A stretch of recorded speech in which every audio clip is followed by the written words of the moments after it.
Morning all. Welcome to the first video on the Chess Olympiad.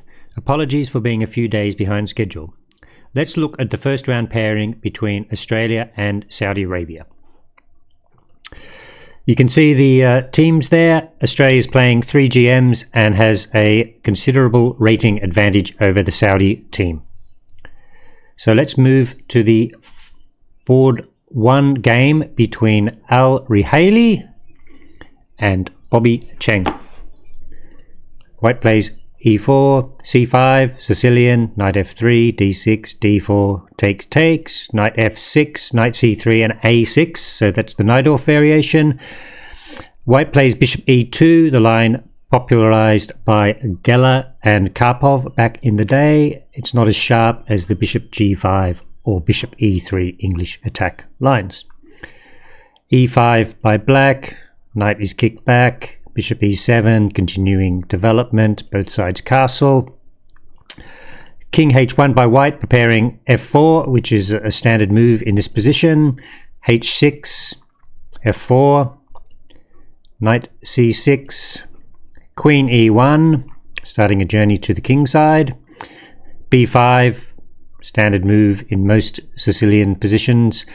White decides to challenge the black queenside pawns, loosening them somewhat. Black takes, white takes.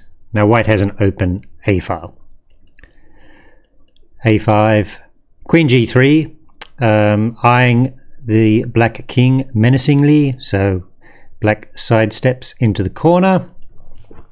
And now white moves operations to the queen file, where the black queen is yet to develop and could feel quite exposed.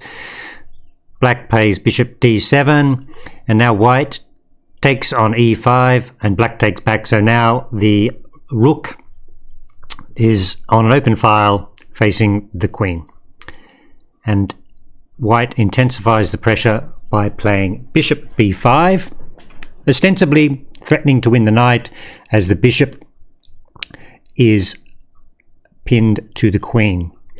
Now this is where Bobby makes a mistake, although it seems to be some moves deep, and he ignores that threat by playing bishop b4.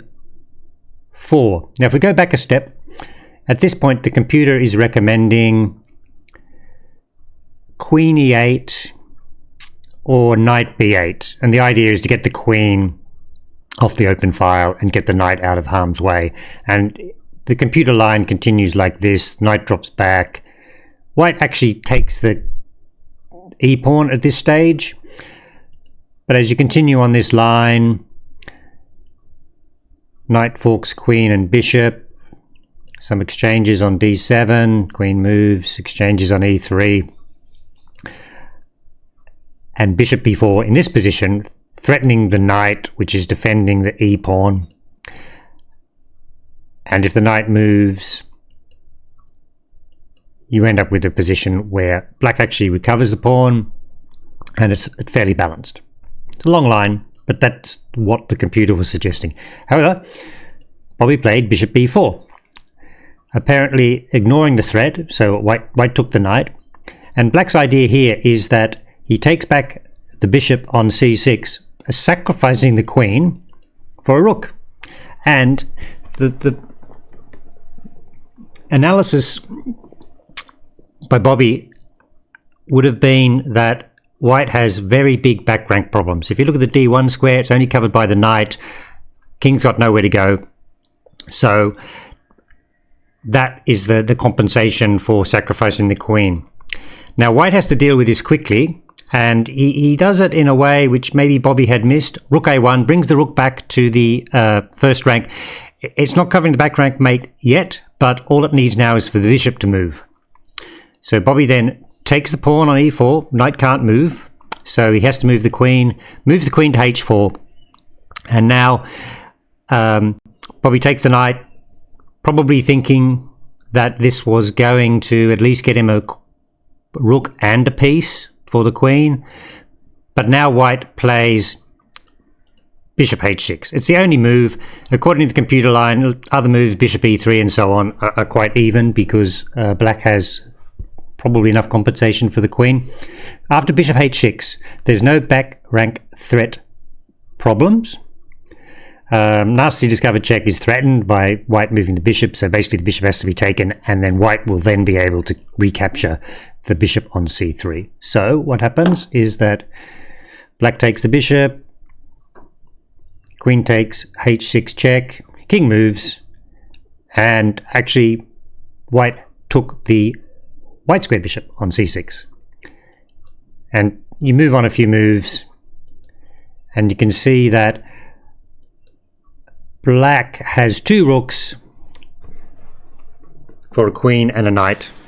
It should be winning for white. I'm just going to flick through the rest of the game quite quickly.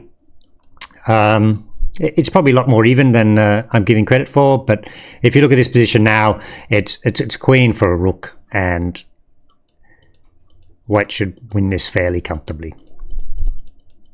Just click through towards the end. Okay, so that was board 1, which unfortunately Bobby lost.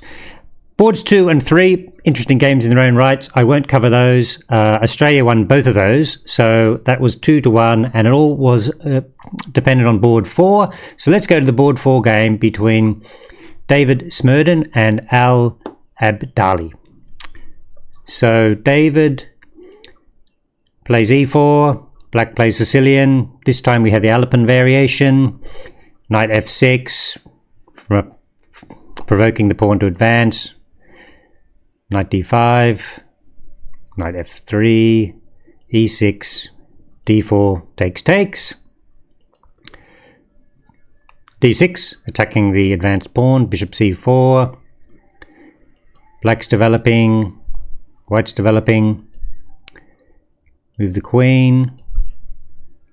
Knight c3, knight takes knight, pawn takes knight. Bishop c6, getting the bishop on the long diagonal. E takes d, queen takes d6. a4, gaining some space on the queen side. Rook c8, this is important. The c3 pawn is potentially weak in this position, so black is eyeing that already. Knight e5, taking the outpost. Bishop to d5, driving the bishop away. It's attacked twice. White has a number of choices here. David decided to retreat the bishop, which is, giving up the pawn, which black takes. And that does seem way too greedy, because the Greek sacrifice, as everyone calls it, is just begging to be played, which David does. Bishop takes h7 check, king takes, queen takes check. Now the knight's already eyeing f7, so after the king retreats, queen takes f7 check, and the king gets driven back to g7. Now if we look at this, the black king is wide open. Interestingly though, the next move David plays seems to be technically an error, and what the computer is suggesting is the following line: queen g6 check, forcing the king back, queen e8 check, king back there, and bishop d2, attacking the rook. So now the rook has to move.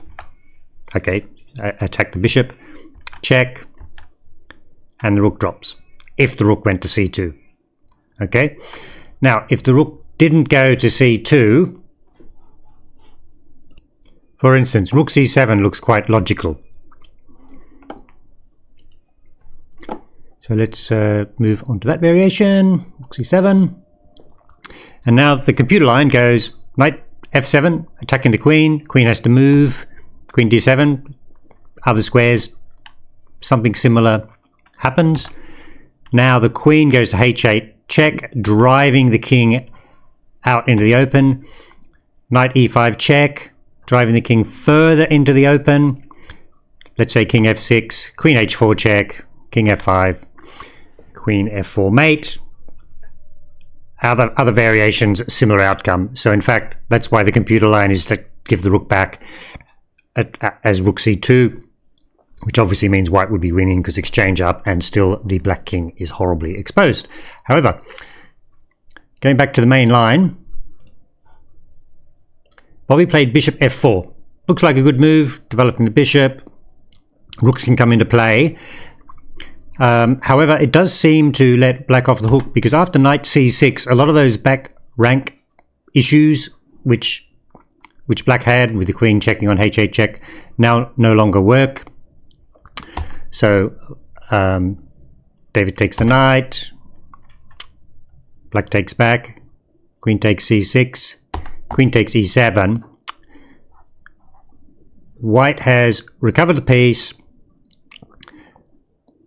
but has only a 1 pawn advantage, so quite balanced, although the black king remains very exposed. And now black returns the favour. Bishop takes g2 is played, which is a blunder, because after bishop e5, first step, threatening mate on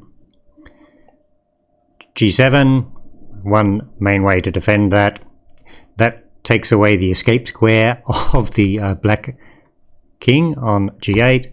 So now queen h4 check, king g6, queen g4 check, and white picks up the bishop and is now a piece up and should win fairly easily.